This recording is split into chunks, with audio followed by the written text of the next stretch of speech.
उदास मन से जाती है और अपनी जड़ी बूटी अपने स्वामी के पास पहुंच जाती है। लेकिन उस उदास चेहरे को देखकर उसके स्वामी शक करते हैं और उसे पूछते हैं कि क्या हुआ है।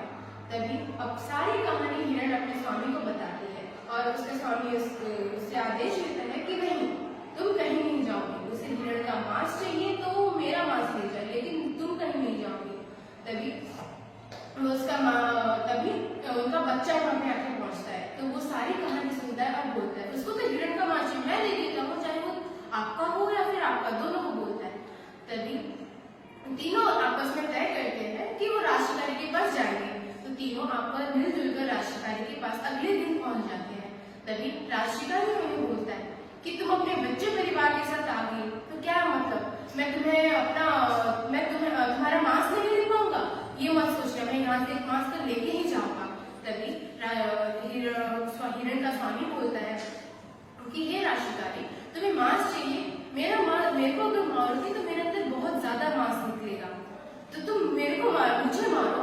तो तभी हिरण बोलती है कि मैंने तुम्हें वचन दिया था ना, तो मुझे मारो। तो तभी उनका बच्चा भी बोलता है कि तुम्हें मेरा मांस ले जाना चाहिए, मैं छोटा सा हूँ और बहुत स्वादिष्ट मांस होगा। तो तभी इन तीनों की लड़ाई झगड़े प्रेम के भाव देखकर राशिकारी हार मान जाता है और वहां पे घुटनों के बल बैठ के अपने आप को समर्पित कर देता है और बिना किसी का मांस लेके लौट जाता है।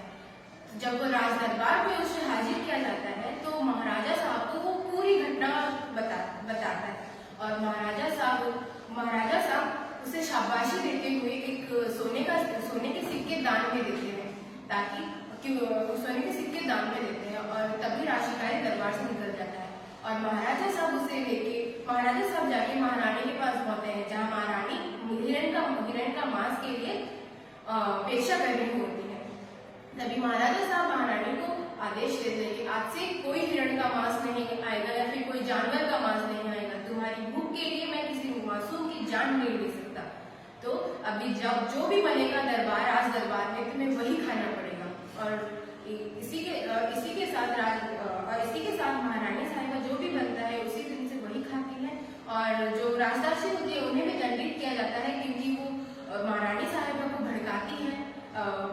उन्हें दंडित किया जाता है कि वो तबेले में जाके कुछ दिनों तक साफ सफाई करे तबेले की और वो वहीं पे उनका कारोबार चलाए और वो राजदासी के पद से निकाली जाती है। तो मैं अपनी